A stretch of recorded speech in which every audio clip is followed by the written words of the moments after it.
तो बहुत पुण्य किया है, बहुत जप तप किया है, बहुत तप किया है। अच्छा, किसके सामने तुमने किया है? किसके सामने तुमने किया है?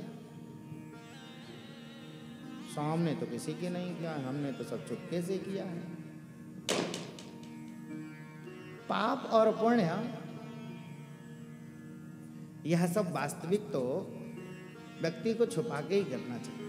व्यक्ति पाप तो छुपा के ही करता है, सर पाप सब छुपा के ही करते, लेकिन पुण्य की बात आती है तो महाराज आपको पता नहीं है, इतना हमने दान किया है, हमारे नाम की बहुत लिस्ट लगी है, जाके देखो महाराज। सबके कमरों के बाहर बाहर महाराज सबका नाम लिखा हुआ है, बड़े बड़े लोगों का नाम लिखा है।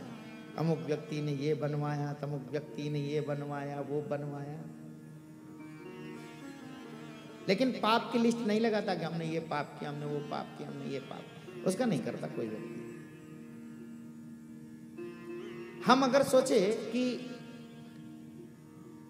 हमारे पाप को कोई नहीं देखता है तो यह उस व्यक्ति की सबसे बड़ी भूल है।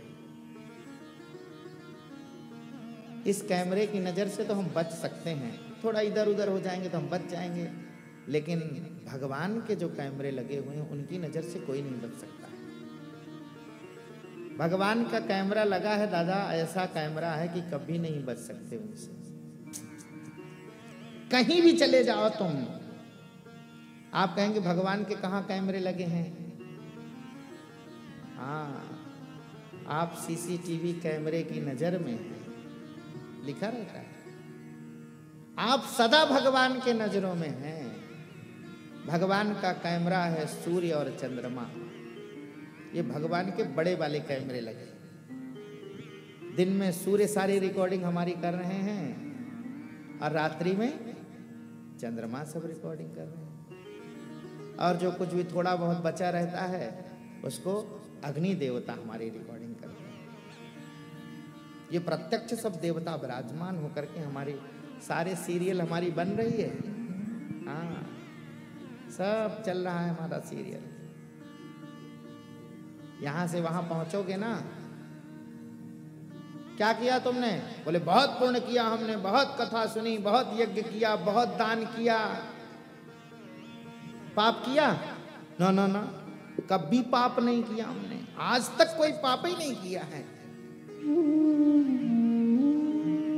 धर्मराज जी कहेंगे अच्छा इनका सीरियल चलाओ, आपका सीरियल चला दिया जाएगा। जन्म से लेकर के मृत्यु तक का, जैसे हम सिनेमा नहीं देखते हैं, पूरा सीरियल महाराज एक एक चीजें चलती रहती है, वैसे ही उनके यहाँ वो रिकॉर्डिंग चल जाएगी आपके जन्म से लेकर के और मृत्यु तक। आपने क्या क्या किया है, आपने कितनी गिरिराज जी की परिक्रमा करी है। हाँ, आपने कहा तो था कि हम सुबह जाएंगे परिक्रमा करने, लेकिन गए नहीं आप। कहा था ना सुबह जाने के लिए, गए नहीं, ठंड बहुत लग रही है। अच्छा, एक आश्चर्य की बात सुबह की तो ये होती है, अच्छा सुबह ही सब कुछ होता है, दोपहर के बाद भूख भी लग जाती है, सोना भी आ जाता है, नींद भी आ जाती है, सब कुछ आती है, जो कुछ भी होता है सुबह ही होता है। सुबह पांव दर्द करने लग जाएगा, सुबह पेट दर्द करने लग जाएगा, सुबह पीठ दर्द करने लग जाएगी, सुबह कमर दर्द करने लग जाएगी, सब सुबह ही होगा। और जैसे ही सूर्य निकल आएगा, छाती पे महाराज चढ़ाएंगे, तब सब बीमारी खत्म। सारी बीमारी सूर्योदय से पहले ही है, सुबह ही सारी बीमारी लगती है। तो हमने क्या किया है क्या नहीं किया है, ये सब भगवान को पता है। हम अभी मना कर सकते हैं, क्योंकि अभी तो कोई बात नहीं, ठीक है, नहीं किया तो नहीं किया, कौन सी आफत आ गई, लेकिन निर्णय तो वहां होगा ना, हमने क्या किया क्या नहीं किया। सीरियल चलेगा आपका, तब पता चल जाएगा कि क्या क्या तुमने किया है जीवन में। तो जिस प्रकार के हमारे कर्म होंगे उसी प्रकार के फल मिलेगा। तामिस्त्र नामक नरक में ढकेल दिया जाएगा। वहां पर 100 योजन का वह तामिस्त्र नामक नरक है, 100 योजन का है वो। 120 किलोमीटर का रूम है वो। कितना? 120 किलोमीटर का रूम है वो। चारों तरफ से दीवार उठी हुई है और उसकी जो भूमि है ना नीचे की, वो तांबे के समान चमक रही है। वो तांबा नहीं है, वो आग से धधक रहा है। वहां फेंक देंगे आपको 120 किलोमीटर के अंतराल में। ऐसे नहीं छोड़ेंगे, तब आप जलोगे नहीं, चिंता मत करो, आप तड़पोगे और आप भागोगे। कितना भागोगे? और पीछे से यम के दूत डंडे मारेंगे आपको। आप चिल्लाओगे, रोगे, गिर जाओगे, तो सोचोगे कि दया आ जाएगी इनको। यम के दूतों को बिल्कुल दया नहीं आती है। हमको आ जाएगी दया, उनको दया कभी नहीं आएगी। पीट पीट के आप धुलाई करेंगे। वो कब तक धुलाई करेंगे? बोले जब तक तुम्हारा पाप नहीं खत्म हो जाएगा तब तक डंडे से धुलाई करेंगे। जब तक वह दाग छुड़ा नहीं देगा ना, तब तक वो पीटता रहेगा आपको। ये तो तामिस्र नामक नरक का फल है।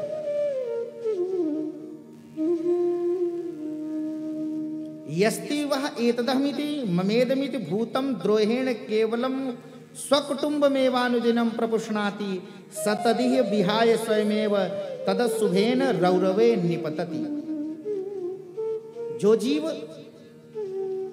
यह शरीर मैं हूं, जो अहंकार करता है अपने शरीर में, ये मेरा शरीर है, और स्त्री पुत्र धन आदि पति आदि ये मेरे हैं, केवल यही मेरे हैं कह करके केवल अपने शरीर का पालन करे और अपने केवल पुत्रादि का पालन करे, अन्य कोई कार्य नहीं करता है, दूसरे प्राणियों से द्रोह करता है, द्वेष करता है, केवल अपने कुटुंब का भरण पोषण में लगा रहता है, वह शरीर छोड़ने के बाद रौरव नामक नरक में गिरता है।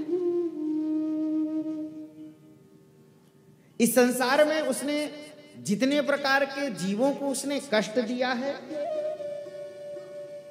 जितने जीवों को उसने कष्ट दिया है, वह सारे जीव नरक में रुरु नाम के कीड़ा से सब विख्यात है। वहां पर रुरु नाम का रौरव नामक जो नरक होगा, वहां रौरव ऐसा समझो कि जैसे हमारे रूमों में सब जगह लिखा है ना, ये इंदुलेखा का कक्ष, ये ललिता का कक्ष, ये विषय का लिखा है ना हमारे रूम, ऐसे ही यमराज जी के यहाँ सब नरकों में कमरों के नाम लिखा है। ये रौरव, ये महारौरव, ये कुंभिक पाक, ये असिपत्र वन, ये सूकर मुख, सब लिखा रहेगा। तुम्हारा भी कमरा बुक कर दिया जाएगा। वहां पर यमराज जी के यहाँ पहुंचते हैं, तुमको रौरव नामक नरक में ढकेल देंगे। वहां रुरु नाम का एक कीड़ा होता है, वह कीड़ा तुमको खाएगा, और इतना तुमको खाएगा जैसे आटे की छन्नी नहीं होती है, ऐसे तुमको छान जाएगा खा खा खा के। लेकिन तुम चाहो कि मर जाओगे, लेकिन मर नहीं सकते, केवल तड़पोगे, अपने पाप कर्मों को याद करोगे। इस प्रकार से 28 नरकों का वर्णन वहां पर किया है। जो मनुष्य माता पिता ब्राह्मण वेद इनसे विरोध करता है, वह कालसूत्र नामक नरक में जाता है। यह 10,000 योजन का विस्तृत है। यह तांबे के समान चमक रहा है। नीचे से वह पृथ्वी धधकती है, ऊपर से सूर्य नारायण महाराज दाह होता है और उस जीव को जलाते रहते हैं, छटपटाने रहते हैं। इस प्रकार से उसको अनेक प्रकार के नरकों की यातना उसको भोगनी पड़ती है। बड़ी सुंदर बात लिखी है, जो इस लोक में उच्च वर्ण में जिसको जन्म मिला है, ये तु ही वह स्वगर्धव पतयो ब्राह्मणादयो मृगया विहारा अतीर्थे च मृगान निघनन्ति तानपि संपरेतान लक्ष्य भूतान यम पुरुषा इसभुर विध्यंती। जो ब्राह्मण आदि उच्च वर्ण में जन्म लेने के बाद कुत्ता गधा आदि पालते हैं अथवा इनका शिकार कर में लगे रहते हैं, और शास्त्र के विरुद्ध जीवों की हत्या करते हैं, वह मरने के पश्चात प्राण रोध नामक नरक में जाते हैं। और यम के दूत उनको खड़ा कर देते हैं और खड़ा करके उनके ऊपर बाणों से उनको बीधते हैं। इतना मारते हैं महाराज, बाणों से छल्ली करके रख देते हैं। कितना चिल्लाओ, बचोगे नहीं तुम। इस प्रकार से अनेक नरकों का वर्णन किया गया है यहाँ पर। श्री परीक्षित जी महाराज श्रवण करके भयभीत हो गए और उन्होंने कहा, भगवान इस संसार में ऐसा है कौन जिससे पाप कर्म कभी नहीं बना है? ऐसा तो कोई संसार में है ही नहीं जिससे पाप कर्म नहीं बना हो। श्री सुखदेव भगवान कहते हैं, राजन पाप कर्म जिनके जीवन में धोखे से हुए हैं उनका प्रायश्चित है।